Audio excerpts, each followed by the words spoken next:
9:30, and are we launched?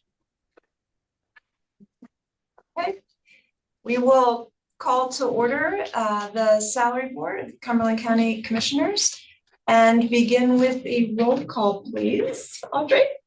Commissioner Nieder. I am here. Commissioner Fauci. I'm here. Commissioner Eichelberger. And First Deputy Controller Bob DeGrosa. Here. All right. Is there any public comment to come before the Salary Board at this time?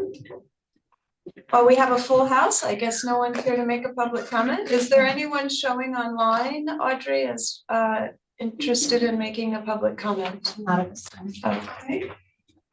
We will move into the approval of the minutes of the January 6th meeting. I'll move to approve the minutes. Second. It's moved and seconded. All in favor say aye. Aye. Aye. Next, we will have the approval of the Salary Board actions. I'll move to approve the salary board actions. Second. It's moved and seconded. All in favor say aye. Aye. Aye. Is there any other business to come before the Salary Board? Bob, is there anything that you're aware of? No. Okay, if there's no other business, we'll entertain a motion to adjourn. So moved. We are adjourned from Salary Board. We will go into the Board of Commissioners meeting and begin with the Pledge of Allegiance. I pledge allegiance to the flag of the United States of America and to the republic for which it stands, one nation, under God, indivisible, with liberty and justice for all.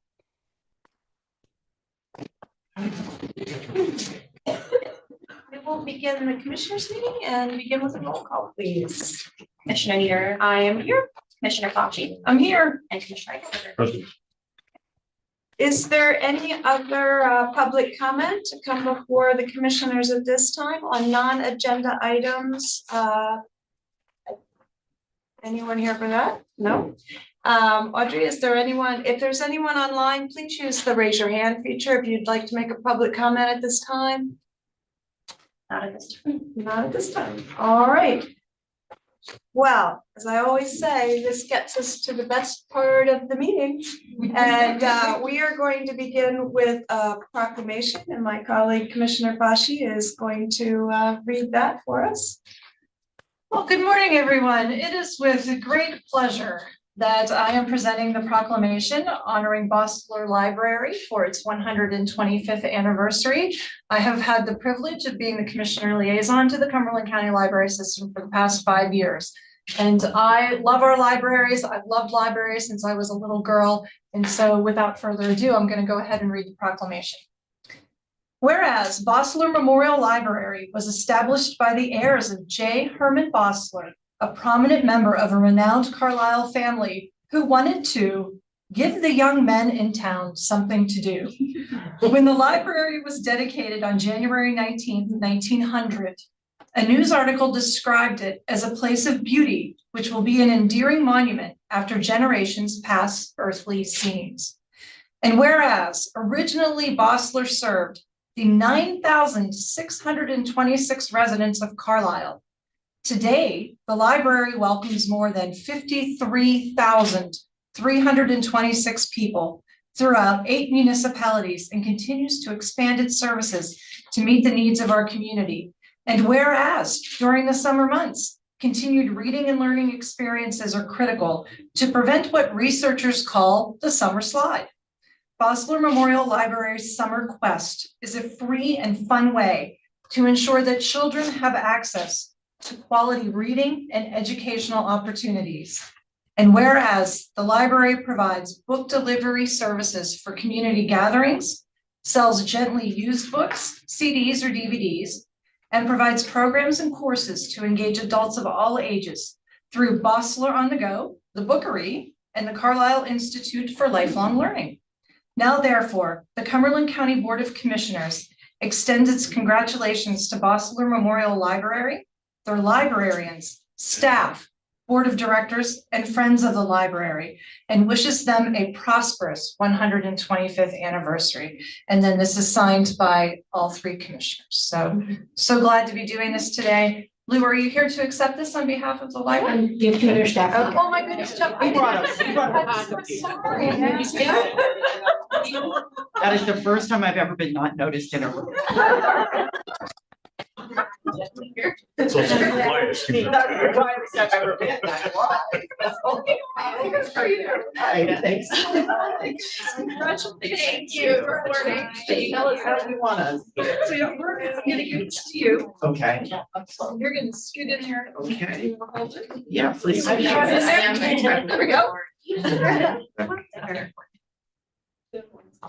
All right, everyone, gonna look here, I'm gonna take a couple. I don't wanna be in two pictures in one day. Oh, you stop it. You go up for this one. Okay. Thank you. Thank Congratulations. Would you like to say a few words?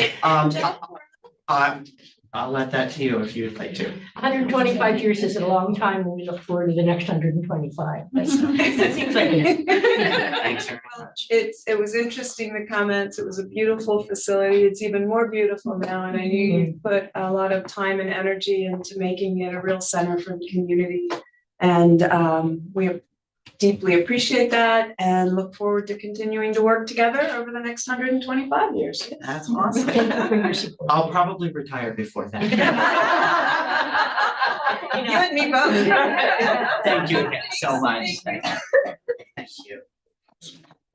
Oh, thank you. Good to see you. Sorry, you know what, we might as well just roll right into these. Yeah, I know. Next up, we have some employee recognition, which is unbelievable. We have a 40-year recipient of service, and I could never do it justice. So we have Bob Shively here to acknowledge Troy Russell, and we will turn the floor over to him. down.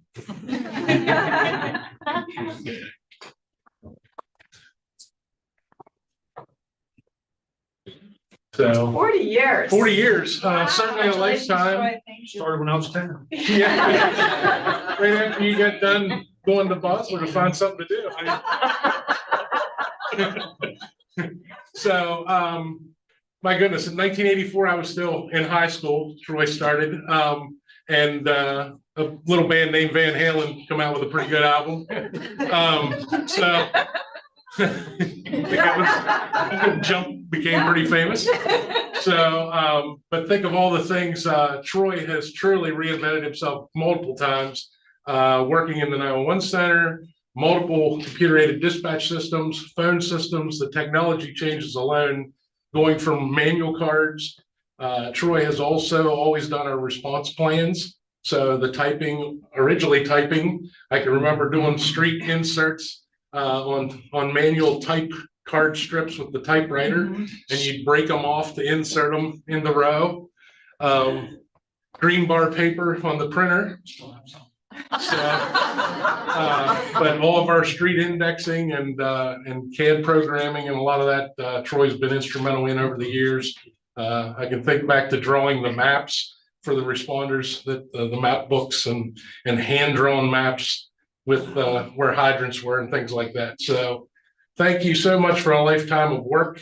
His wife Denise is here with us today. So thank you for all of your time that he's been away, and yeah, it's been so congratulations. Thank you. Congratulations. Did you want to say any comments? You're a man of few words, Just right? looking- You're a guy of action. You don't. Yep, just looking for retirement, that's all. Well, it would be well earned. So we have a little acknowledgement here. We'll get a couple pictures. Would you like to come up and join us?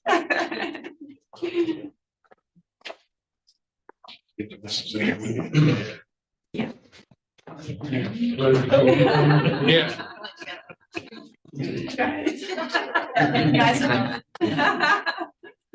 All right, I'm gonna take a couple, all right.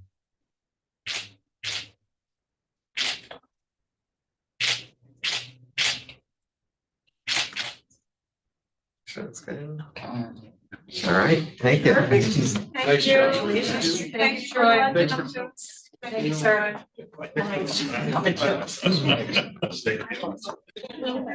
All right. And next up, we have a 35-year recognition. So Tricia, you got a little bit longer to go here, at least 5 years. That is Tricia Frick, and we have Courtney Hare here to make that presentation. Woo! Woo, woo. Thank you. Congratulations. Thank you. Courtney, would you like to say a few words? Sure. We would just like to thank Tricia for 35 years of service. As you can see, she's the glue that holds our office together, and our entire office is here to support her. So you can see how important she is to us. Yeah. So thank you, Tricia. How many DAs have you worked with? I believe for. That's not that many in 35 years, so. Best. Yeah, so he's not here. We have a little recognition here too, so we'll scooch in here and get photos. All right, I'm gonna take several, all right?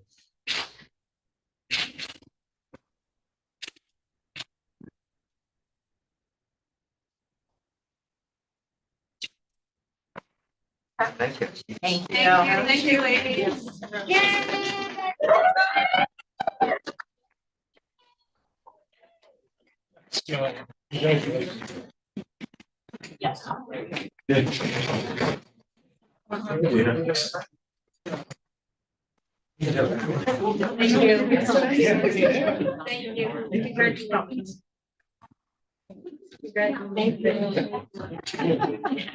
That's excellent. Yeah. Thank you. Thank you. I'll be back in a few weeks for other things. Get out all this. Me too. 75 years of service right there, those two. That's incredible. They're almost to the 125, Jim. Yes. Yeah. This was an over. All right, now we'll have to get into the real business of the meeting, and we will turn it over for the consent agenda. Okay, thank you, Commissioner. So the consent agenda is a list of routine items that do not appear to be controversial in nature and do not appear to require any additional discussion. If discussion is required on any agenda items number 7 through 18, now would be the time to make that request. Hearing none and seeing none, Commissioners, I would ask for approval of the consent agenda. I'll move to approve. It's moved and seconded. All in favor, say aye. Aye. Aye. Thank you, Commissioners.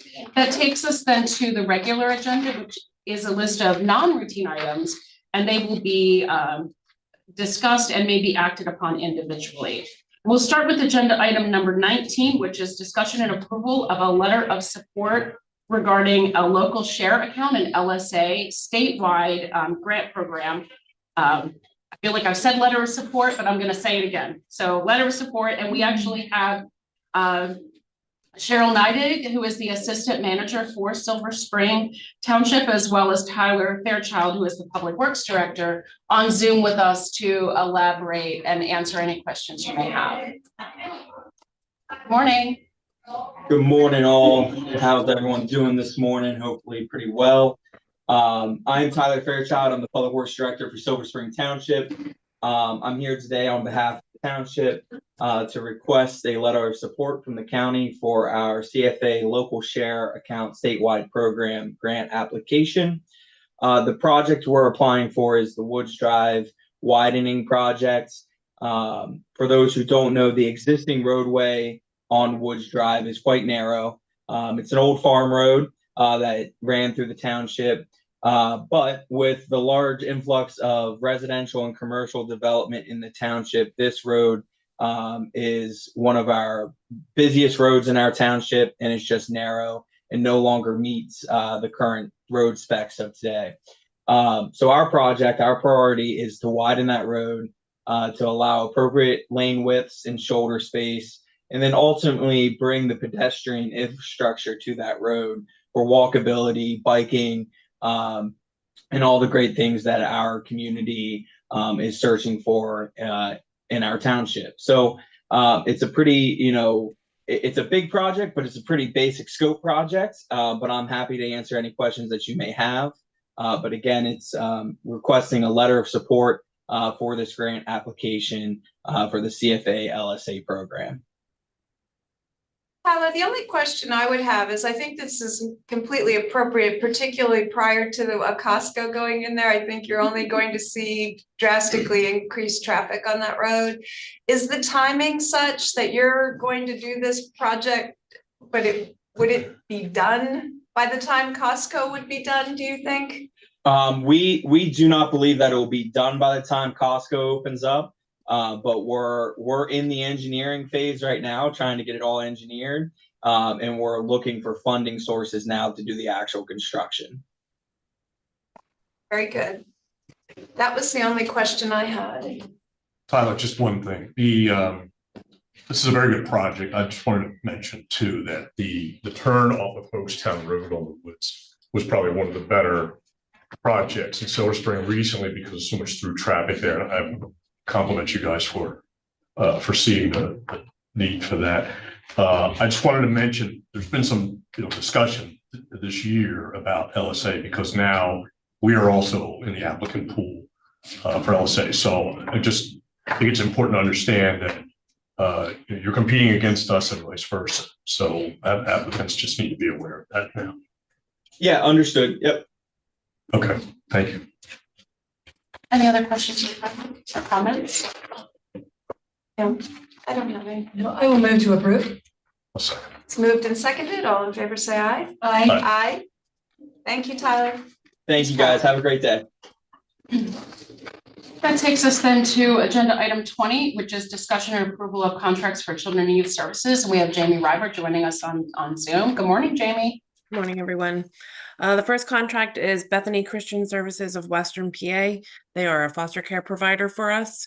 They do have increases ranging from 66.89% to 110.76%, but that is including a 13.75 and up to 83.95% increase to the foster parent per diems that are paid directly to the foster parents that are caring for the children each day. And this is mainly due to the cost of living increases that we're seeing with clothing, food, transportation, all of those things that we're all experiencing. And also their operational costs that are hoping to increase their salaries and benefits and continue to hire and retain the qualified staff and case managers that are helping with our children. The second one is the Clock Tower Schools, doing business as Clock Tower Schools. They are a new provider for us. They are a residential facility that is providing services to dependent and delinquent males ages 14 to 18, using trauma-informed modalities in their treatment of various childhood experiences. They are probably only going to be used by our JPO office and probably won't be used quite frequently, but they are a new provider that are willing to take on some of our difficult youth. Amy, where are they located? Let me look real quick. I want to say they're in the Glen Mills. Okay, thank you. Yes. I wondered if maybe, I was hoping they were not out of state, so I'm glad that they're not. No, they're in state. Thank you. Yes. Any questions, other questions for Jamie? I do not have any. So I will move to approve. So It's moved and seconded. All in favor, say aye. Aye. Aye. Thanks, Jamie. Thank you. Thanks, Commissioners. Okay, that takes us to agenda item 21, which is discussion and approval of a safe harbor contract for the Commissioner's office. The safe harbor contract is actually a pilot agreement, which is a payment in lieu of taxes. This is for a number of parcels that Safe Harbor has purchased, and they will be using them for affordable housing. And the agreement sets forth a plan for, dare I say it, a payment in lieu of taxes. So any questions, Commissioners? I don't have any. Thank you, Stacy. I will move to approve. second. It's moved and seconded. All in favor, say aye. Aye. Aye. Thank you. That takes us then to agenda item 22, and we have Ryan Simon joining us on Zoom to discuss the contract for drug and alcohol. Good morning, Commissioners. In past years, we've had two different funding streams that we blended together to cover the cost of the Family Health Council of Central Pennsylvania contract. This year, we were notified that we weren't going to be able to receive one of those. So we've worked to replace that funding. We've been able to replace most of it, but not quite all of it. So that's why there is a 5% reduction in this contract. We wanted to move it along. If we find additional funding, we'll be back to amend it back up to the previous year amount, but we wanted to get it moved along. Any questions? I don't have any. Thank you for finding funding, Ryan. Yep. I'll entertain a motion. I will move to approve. It's moved and seconded. All in favor, say aye. Aye. Aye. Thanks, Ryan. Thank you, commissioners. That Thank takes you. us then to agenda item 23, which is discussion approval of contracts and grants for MHIDD. And we have Mark Evans joining us on Zoom to discuss. Good morning, Mark. Good morning, commissioners. Good morning, everyone. I have 4 contracts to present today. The first one is for early intervention. It is an amendment to the 23-24 contract for an increase of $439 for additional billing. Easter Seals does American Sign Language interpretation for our EI community. For the Center for Community Resources, this is an IDD contract for supports coordination services. This is an increase of $10,918 for additional services. Initially, the Center for Community Resources started mid-year for us last year and has certainly picked up a lot more individuals that they are serving for us, and this would be for additional costs. For CIT International, this is going to be funded through a grant that was received by the Mental Health Department for a Train the Trainer regional crisis to be held in March of 2025. For the NHS Stevens Center, this is an amendment to the 24-25 contract. Originally was done as a 6-month contract due to the mental health budget issues. So this would be an additional $1,242,754 to fully fund the fiscal year and extend the contract to June 30th. Do want to note that this is actually a decrease of $305,955 from the fiscal year 23-24 contract. Any questions for Mark? Mark, the only question I would have, that Train the Trainer, will that be, who all will that be available to? Do you know at this time? So I think that is made available. So it's a collaboration with Dauphin County that is made available to the police departments in both communities. Okay, very good. Thank you. Yeah, and thank you for the approach in working through the contracts on a 6-month basis. I know that makes it more difficult, and unfortunately, we've still had to see some overall reduction in those services just based on the funding. But I have no other questions of Mark. Does anyone else? I do not. All right, we'll entertain a motion to approve. A second. It's moved and seconded. All in favor, say aye. Aye. Aye. Thank you, commissioners. Thanks, Mark. Thank you. That takes us then to agenda item 24, which is discussion and approval of the Rowan Tree Farm contract addendum for planning. We have Elizabeth Grant joining us on Zoom to discuss. Good morning. Good morning. We have an addendum before you for the contract with Rowan Tree Farm. It is for an increase of $5,985, and it is able to be accommodated within the grant budget, and there is a 10% landowner match. And this is to allow us to reconcile the final installed quantity of materials that were needed for the rotational grazing system.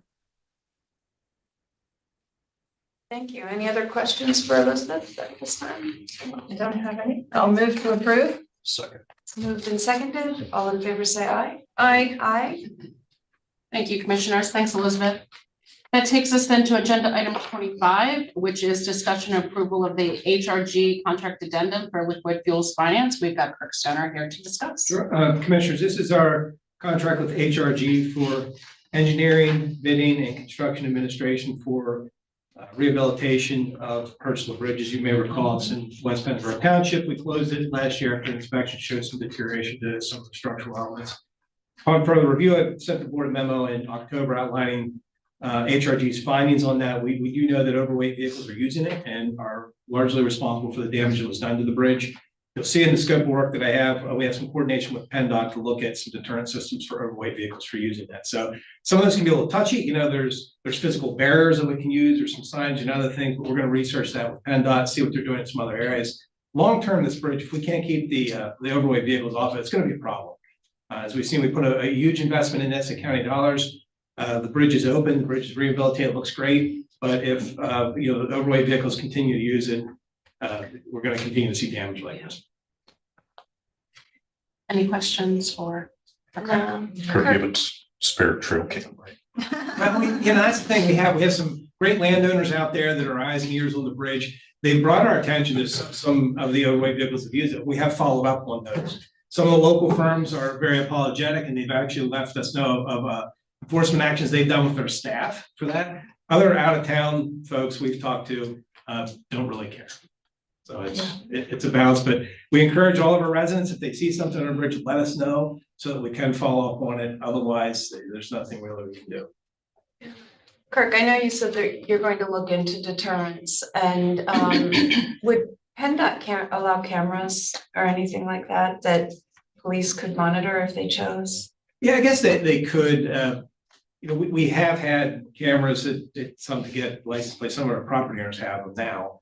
But I guess the problem is whenever we find an overweight vehicle, we have to have a certified weighing team come out. Usually state police, some of our local police departments have that, bring the equipment out. It's really a labor intensive process to get it.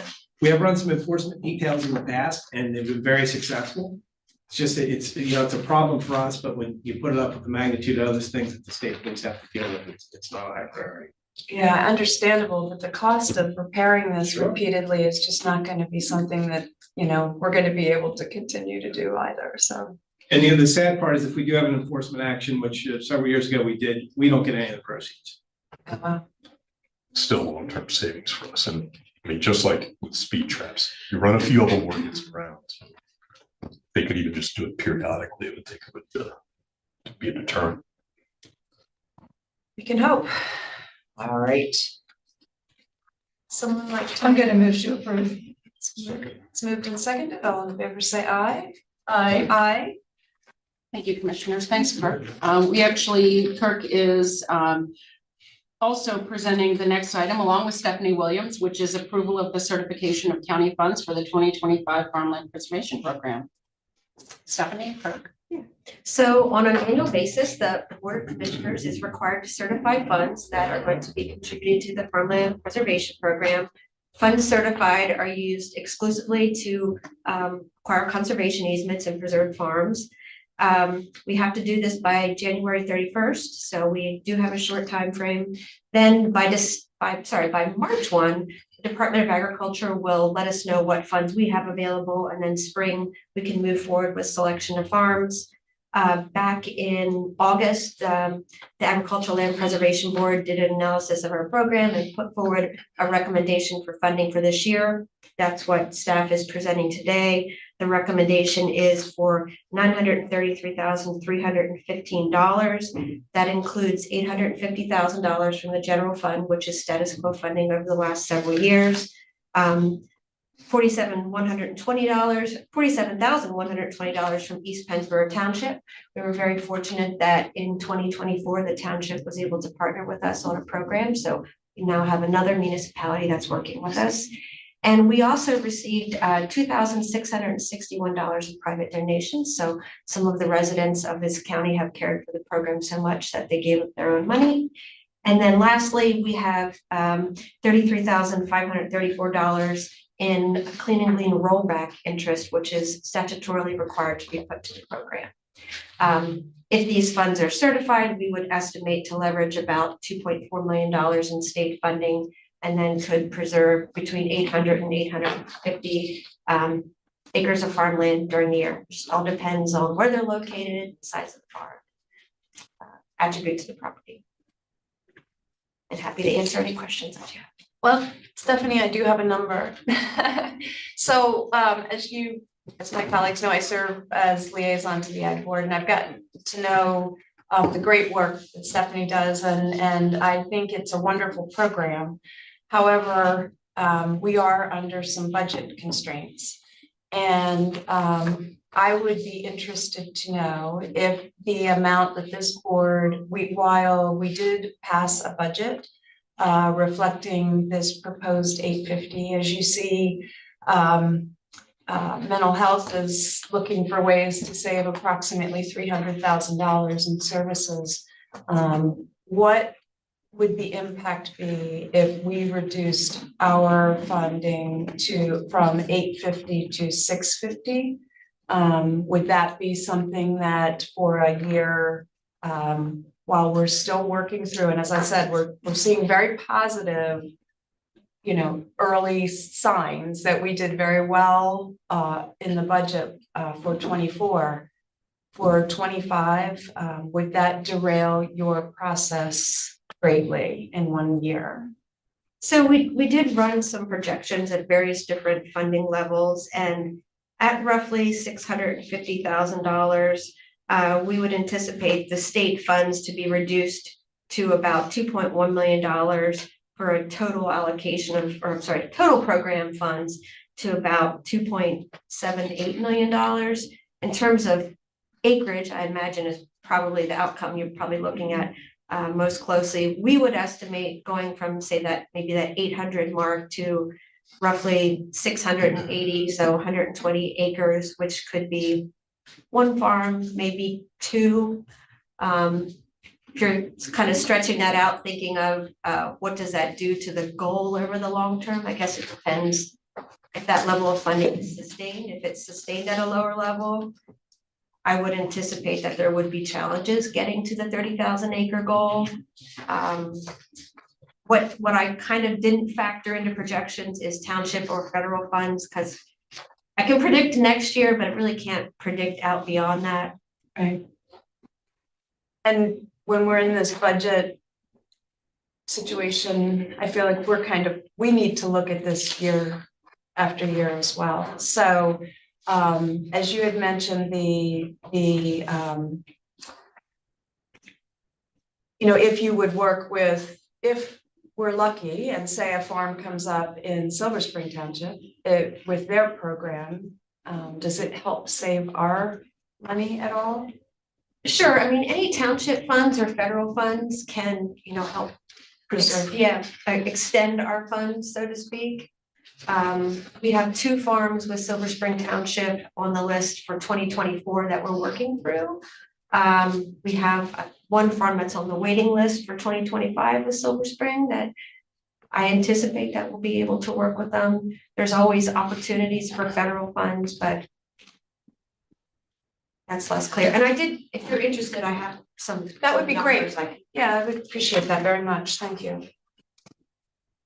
Thanks.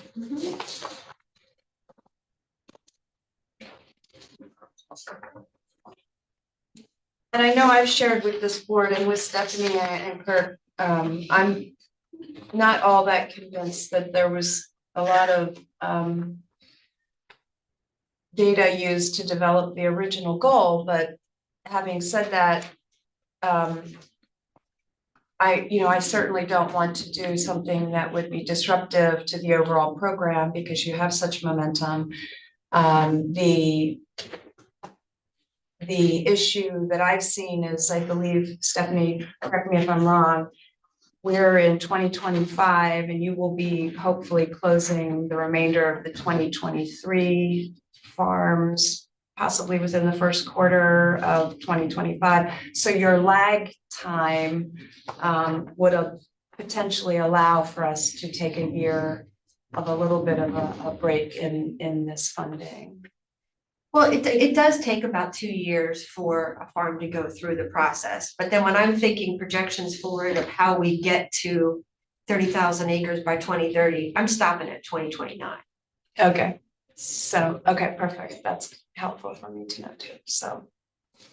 So those are some of the concerns that I had when I saw this certification. And I will open it up to my colleagues if they have any questions or concerns they would want to address at this time.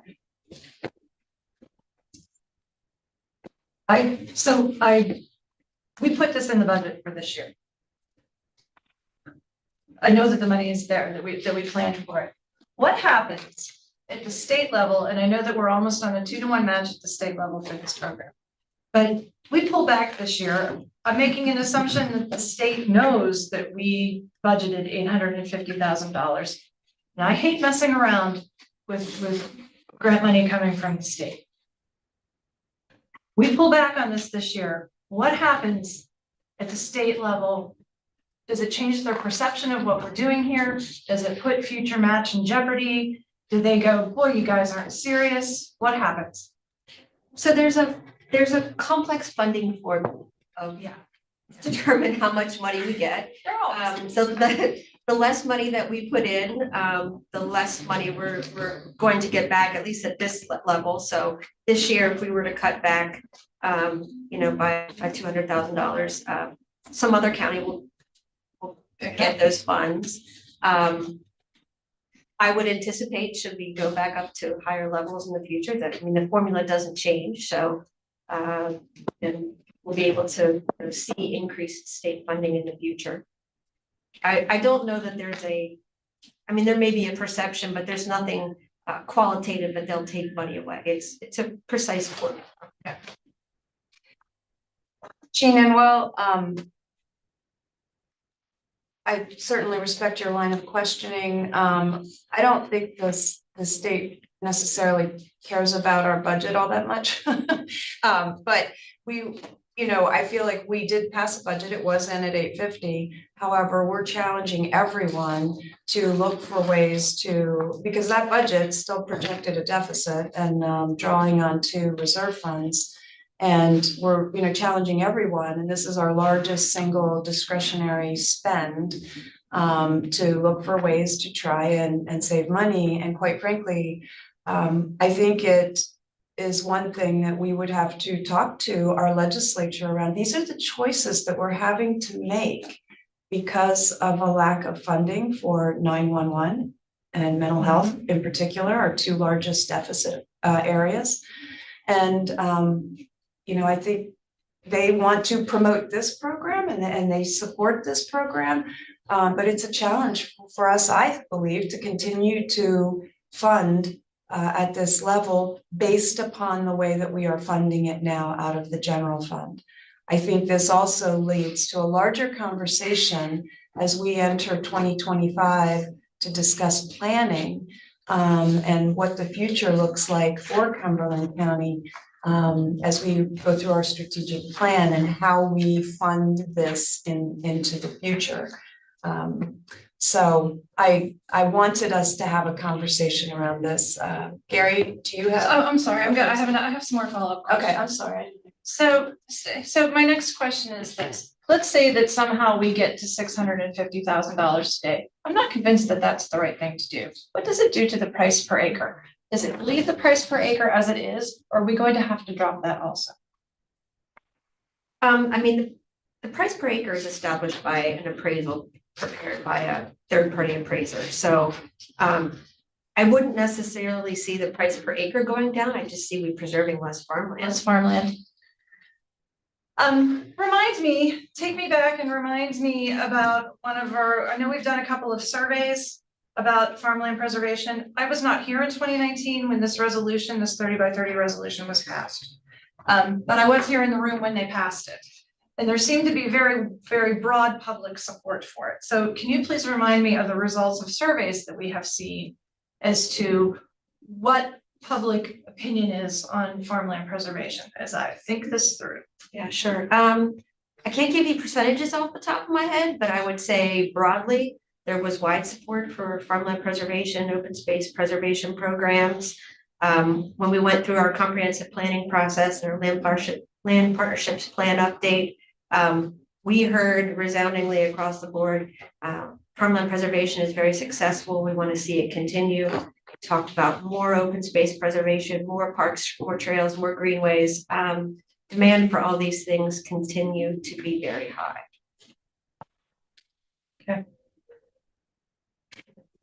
Yeah, so Gene, I think with those surveys, if I recall, I believe it was in the high 70% support.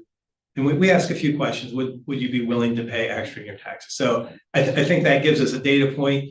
A lot of folks can say that on paper, and then when it comes time to open your wallet, there's always. They don't want to do that. I know it is with me, but so I think also when you look at your question about the cost per acre. So when we make an offer to our farmers in the program, our Agriculture Preservation Board sets the offer. We look at the appraisal and they make an offer to them. So there is a little bit of flexibility the board has in giving an offer less than the appraised value or less than the easement value. So there is some flexibility there that the board could do to preserve more farmland with less. Currently, they typically give 90% of the appraised value so that the landowner does take somewhat of a bargain sale, but we always have conversation about continuing to, can we reduce that further and will we still get participation without kind of shorting the farmer for what they're giving up? Well, and I know that that's a conversation that we have had, that we may not be paying enough per acre. And that there may be a lack of interest in the program because because it's just not enough per acre. What is going on in those conversations? I mean, if you just want to speak about the applications to the program, this year we have 47 applications, which is higher than last year, significantly higher. We were at 32 last year. We did take a look at where those applications lie. About 15 of those 47 are in our Ag Prime area, so they are highly targeted in terms of the best of the best. That represents about 1,500 acres. I actually brought it to share with my colleagues when I gave my update, so yeah, 15 of the 47 applications are in our primary farmland preservation area. All but 31 remain in the secondary farmland preservation area. And then we do have one outlier that's in our growth area, but it was grandfathered in before we changed our rules about how the minimum criteria for an application to the program. So interest in the program remains at a high. Yeah, where are the prime soils at? The Ag Prime, or the primary farmland preservation area, is basically based on our county future land use map. It's between the Conneaut and the Yellow Breeches where the best soils are in the county. And which townships are those? Oh gosh, well, West Pennsboro, Penn, Dickinson, North Newton, South Newton, Monroe, Silver Spring, Middlesex, North Middleton, South Middleton. It's a large, right, I just wanted to, right, and I'm asking the question because I think that the illustration is incredibly important when we talk about farmland preservation in this county, and that these dollars are not just going into one, right, they're not just going to one township, to one municipality, they're going across all across the county. And some of those municipalities that you named, I think are incredibly concerned with development in their area. I know that we have municipalities on the western end of this county that are very unhappy about potential warehouse development.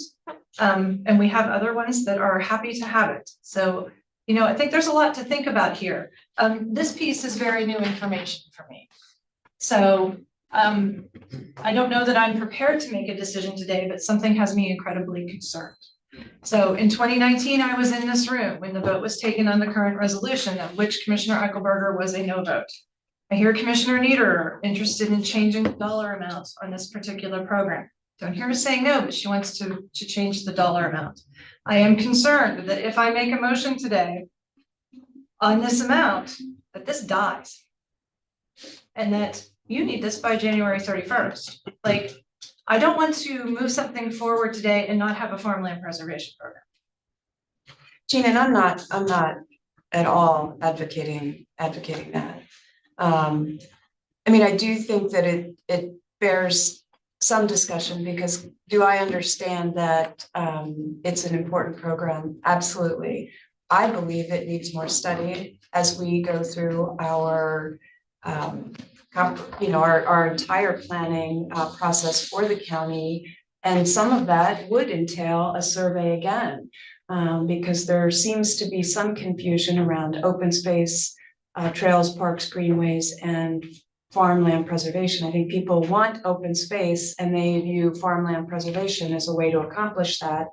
It pays private landowners, and the general tax-paying public does not have access to any of that, to that land. So it's a unique program. It does a great job if you are focusing on retaining active, farms that can be sustainable for families in Cumberland County, which we definitely want and need to support. I just feel that we have to have this conversation given the budget constraints that we are operating under. And it has been, it appeared to me to be rubber stamped for a number of years as to this amount. I don't know how it was determined, but Stephanie, I know you back into a bunch of different numbers all the time, and I appreciate that. And I wanted to have a conversation around it when we see other departments making changes to try and that's direct service providers, having to scale back on services. So I'm not at all, I am fully prepared to have a vote on this today.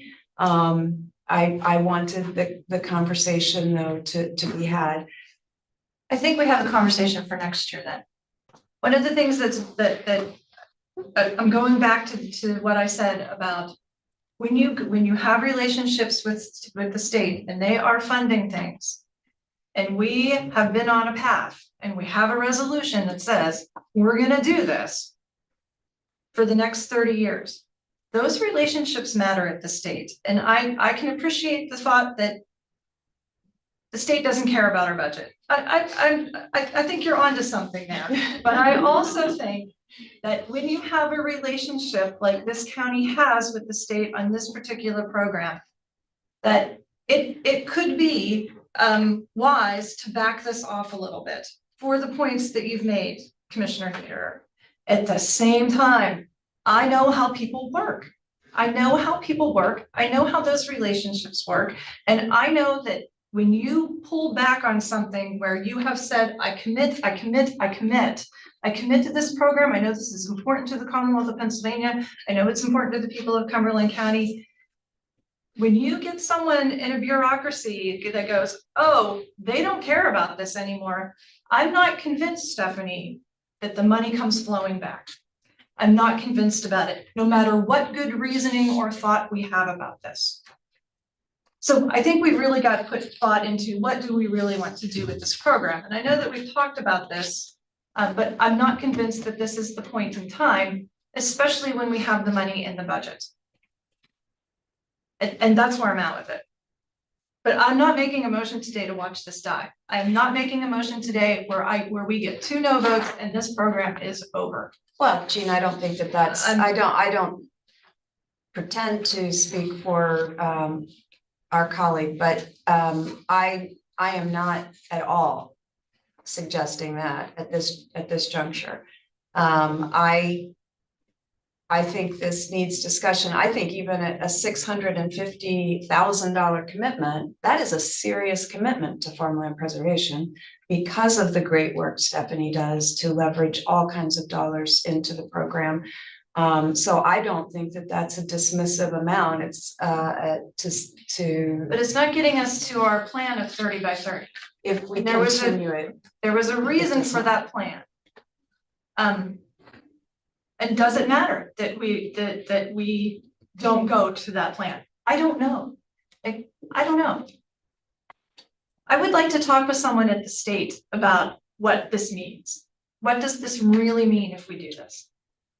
Before I make a decision on cutting any of these dollars. What does this really mean? And then I can weigh and go, and then I will still weigh and wonder, is the answer really the answer that they give me? But I would like to have that information. Gary, I would like to hear your perspective on this. Sure.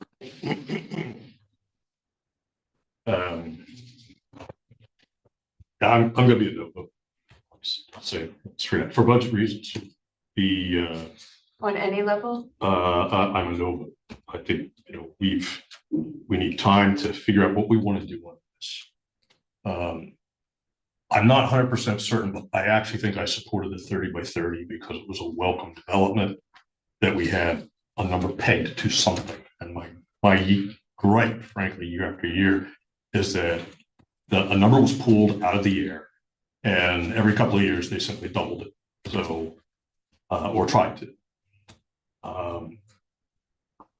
We've asked, various boards of commissioners have asked a lot of very technical questions, and you guys have done your best to supply answers. I do think the program has morphed somewhat, and some of the answers have been a bit of a moving target. I know I have voted against it I know I have voted against the certification twice, and those were for budget reasons. Maybe one additional time, I don't know. Yeah, I remember in 2019 being here in the room, Commissioner Eichelberger, when the conversation was had, and I don't remember all the particulars, and nor did I go and pull the resolution, nor did I go back to YouTube and watch the meeting. But one of the things that you said, and you were a no vote to the whole thing because you called it a carve out. So I'm not off base when I said today that I think this could die. You It's clearly possible, but indicated it's also inaccurate. I know there's been disinformation passed to the far end, and I've always voted against this. That's just not true. So the 30 by 30 at least has been something for us to aim at that has at least some semblance of reason, but I haven't seen what's behind that to why that number. Stephanie, I just have one question. And the last time I asked this a year ago when we had the same conversation, the answer was that we were actually trending a bit ahead of schedule. Is that still the case? We're tracking positively. We're ahead of the game. Our projection at 850,000, we would continue to stay on target. Okay. Given the increasing cost of easements, I would say backing away would jeopardize us getting to that goal. Okay. All right. It's an arbitrary goal, so it may do that. Budgets tend to do that, and frankly, the state may not care about our budget, but they're also very familiar with other counties that run into budget problems. And as you stated, if I heard you correctly, we come back a year from now and decide, yeah, we're able to do this now. There's essentially no penalty. So a 1 year off, it strikes me as not logical that we're going to be penalized tremendously and never get money again, blah, blah, blah. I didn't say that we wouldn't get money again. I said I didn't know. I didn't know if it would flow in the way that it flows now. I did not say that. Okay. I didn't. That's fine. That's fine. So I'm not convinced. I don't understand why farmland preservation in this county is controversial. Like this just kind of, that's what it sounds like to me, like it's controversial. And I understand that the math isn't there and the data isn't there, but this one, you have got to be kidding me, Dan. You've got to be kidding me. One of the reasons that I am so concerned about this potential move is because of you. Because you have said, this is a carve out, I don't support it. And I understand that you sat here today and you said, well, I did support 30 by 30. But you've spoken out of both sides of your mouth on this particular program today. Do you support 30 by 30? You think you do, but at the same time, you're like, I don't really like this program. So how can you do both? I never said I don't like the program. How can you do both? Because I'm looking. And I don't want this to turn into the Gary Eichelberger show, which is what it's turning into, which is Gina, unfortunate. That was not my intent. My intent was, we have budget that we are managing to. We're looking for ways to save money within that budget. Yes, we approved it. And we have done yeoman's work, as I said, through 2024. I'm waiting for the numbers from finance. But I am looking forward in 2025 to some expenses, and we're asking a lot of departments to try and save. Stephanie, I noticed that it's at 850 and 750. What I'm sorry, 650. Is 750 meaningfully negative to your process? I mean, it's a fairly straight projection at this level, so I would say it'd be somewhere in between there. Instead of the loss of 120 acres, maybe it's just 60. Okay. Jean, would you be agreeable to a 750? I don't know yet. I want to know what happens if we do not do this 30 by 30. What happens to our farmland? It sounds to me like we've got things in the hopper. We've got applications in the bucket, right? What happens if we don't get to 30 by 30? Do those farmlands go to development? Does the farmer keep it? We have the best soils in the world.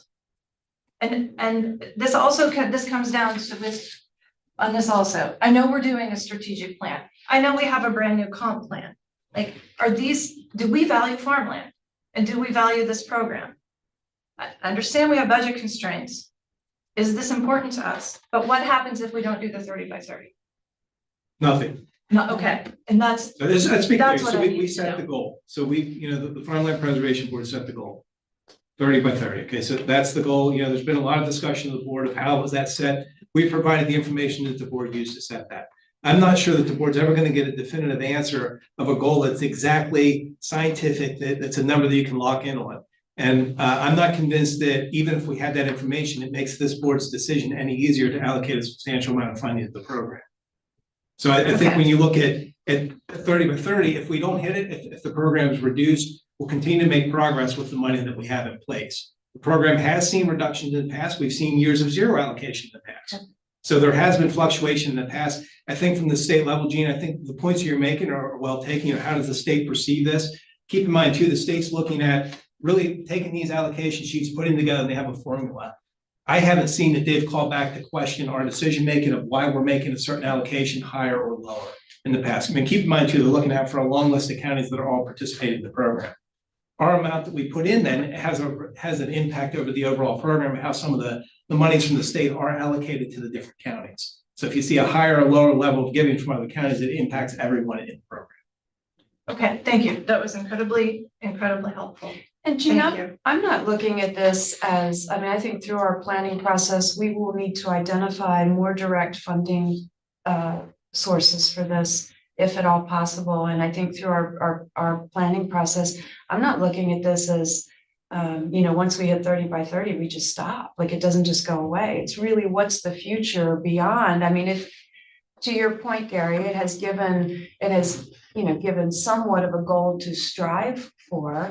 But really, what is the plan and what is that longer term?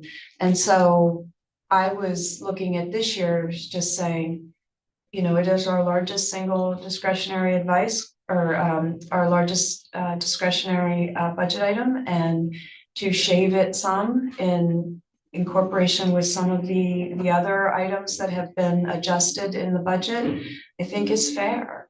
I think it's fair to ask that of the program. I'm going to take the heat in the ag board meeting. I can tell you. The heat is the heat. Okay, Yeah, and the yeah. budget is the budget. And I think I can live with the 750. But Commissioner Eichelberger, the next time the state shows up for an event to tout farmland preservation, and you go and you speak and you smile and you shake hands and you act like you're part of it, you're not.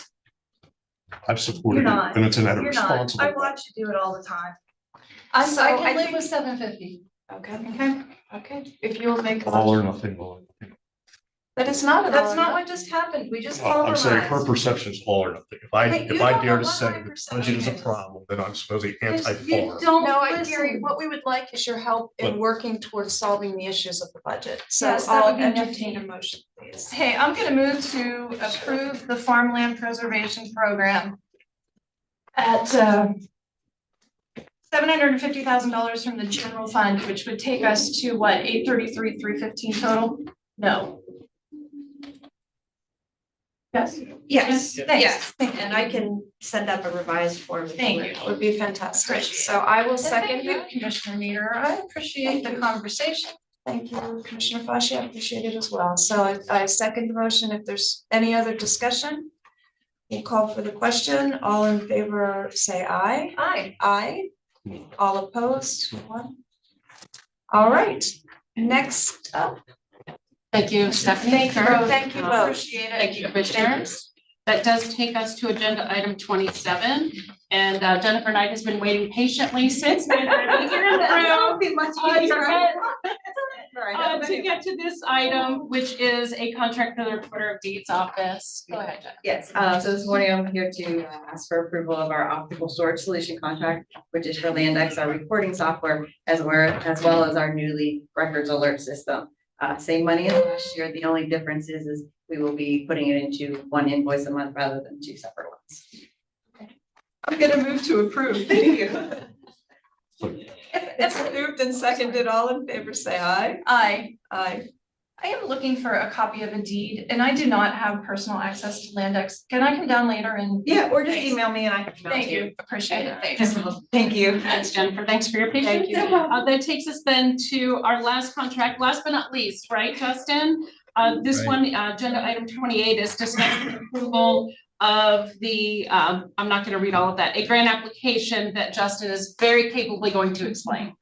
Try not to draw it out too much, but there's a little bit of detail here. So this is what is called an application for registration for our 2025 Household Hazardous Waste Disposal Program. Essentially tells DEP that we plan to hold 4 events as what we've done in the past, 2 Thursdays, 2 Saturdays, who we plan to use as our contractor, where the material will go, and an estimated amount, plus an estimated amount of grant money that we will come back and ask for them. It's a reimbursement grant after each event. And so it's purely an estimate based on some solid numbers, though, of $91,125. Now, a key component that I need to discuss with you in the application, as you know, we rely on user fees to help fund this program versus tax dollars.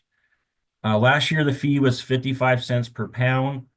We piggyback on the Department of Agriculture's Chem Sweep contract to use their hazardous waste contractor.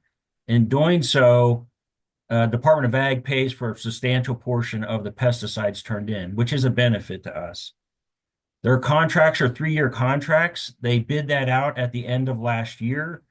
There was price increases. So I have a spreadsheet where I plug in our historical average weights, and then I can play around with our per pound fee. And what I try to do is match the user fees to the grant money.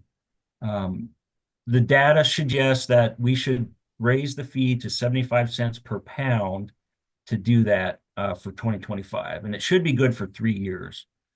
I reviewed this with our Recycling and Waste Authority Board, and that was their recommendation, to raise the fee to 75 cents per pound. You say good for 3 years. Yep. So we don't have to do it again for 3 years. That's the way it should be, unless the Department of Ag would decide for whatever reason to rebid it. But they're typically 3-year contracts. Justin, I value the work that you put into it and the guidance of the board.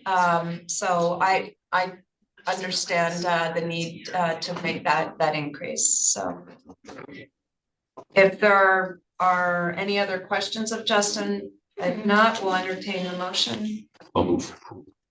I'll second. It's moved and seconded. All in favor, say aye. Aye. Aye. Thanks, Justin. Thank you. Thank you, Commissioners. That then does take us to the Commissioners' Liaison Report. And Commissioner Meador, I'll start with you. All right. It was an interesting week, a couple of weeks since we last met. And I did a bit of things in the community. It was not incredibly busy.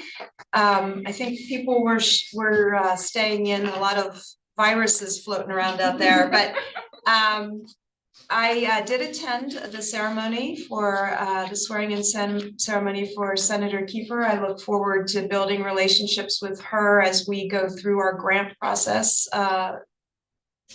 here at the county. I attended the public safety winter open house. and the elected officials event at the farm show. I'll tell you, the farm show was bustling with people. They are back to their pre-COVID numbers. And it's always such a great thing to see the young kids and their enthusiasm at baby pigs and chickens and butter sculptures and bunnies. So it was a great time.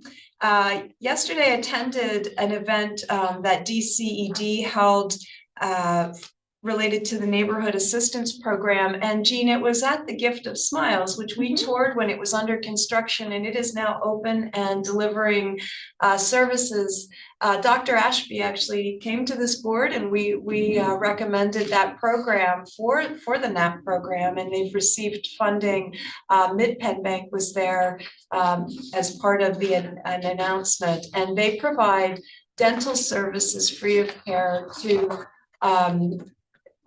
mentally challenged and developmentally delayed individuals that have a need for a different level of care. And Dr. Ashby is so passionate about it and gives so much of his time and energy to the program. It was really fantastic to see DCED acknowledging the great work that they're doing and supporting it with the NAP program. We all attended the chamber, the Mechanicsburg Chamber dinner last night. It was a lovely, well-attended event. I did have 3 meetings over the course of our break here for the two weeks, and one was an ag board meeting, and they held their reorganization. As I had mentioned to Stephanie, the remainder of the 23 farms are hopeful to close by Q2. The 2024 farms that have been selected are the title searches are in process. One farm is actually in the transition of an estate, and that has happened before in the program and will not impede moving that farm forward.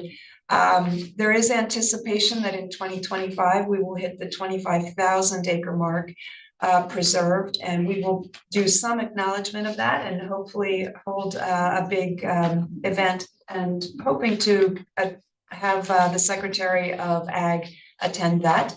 And in 2025, the 7-year program recertification is up. So the Ag Board is going to be reviewing some of the program guidelines, because there have been changes that they've needed to adapt to with some accessory uses on farms and things like that. Additionally, and I did share the statistics that were given across the county of the municipalities where the farms were the applications for the 2025 program. Additionally, there was a Cumberland County Commission for Women meeting held. The prior chair, we need to say congratulations to Ashley Wakowiak.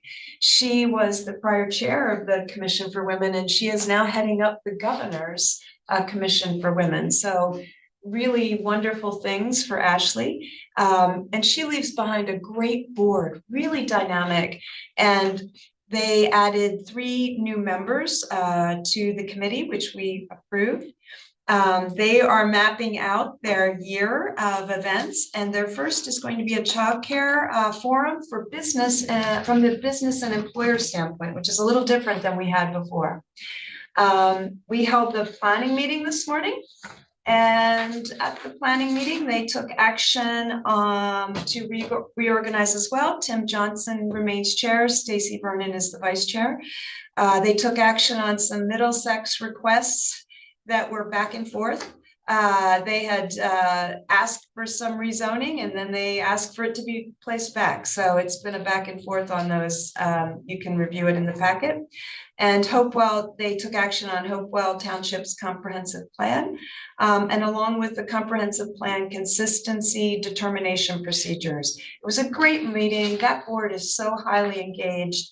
And the one interesting thing that I thought was fascinating, Jean, to your point, in 2024, Steve Hoffman indicated in subdivision and land development plans, based on square footage, there was the ag was more than commercial. It was the largest scale thing that he had reviewed. So I encourage you, if you have any interest in reviewing the minutes, and the meeting notes are all out on our webpage. And that's it for me. Thank you. Thank you, Commissioner. Commissioner Fauci. Well, good morning, Cumberland County. I would encourage everyone to use the Cumberland County Library System, and they just met this week. And some very interesting things happened at that particular meeting. On January 15th, which we have, right, this has passed, but the member library directors discussed ways to create and communicate concrete financial plans related to sustainability of libraries. They will be developing reporting tools so that they can engage in more meaningful communication about finances across the system with the Cumberland County Commissioners. So boy, that's such a nice positive development. They're going to work with the County Finance Department to provide financial projections, report aggregate financial data quarterly, and adhere to an annual review timeline with County Commissioners. So positive developments on the library front. Went out to the Western Cog on Monday. And a lot of things came out of that meeting. And the first one is that Representative Barb Glein made an announcement that she had met with the Partnership of Better Health, and she believes it is time to get serious about mental health funding. So be looking forward to that happening, because as we discussed today with the budget, we have budgetary concerns where mental health is concerned, and is one of the reasons to take money out of the Farmland Preservation Program, because how can we have both when we don't have the state funding one of them at an appropriate level?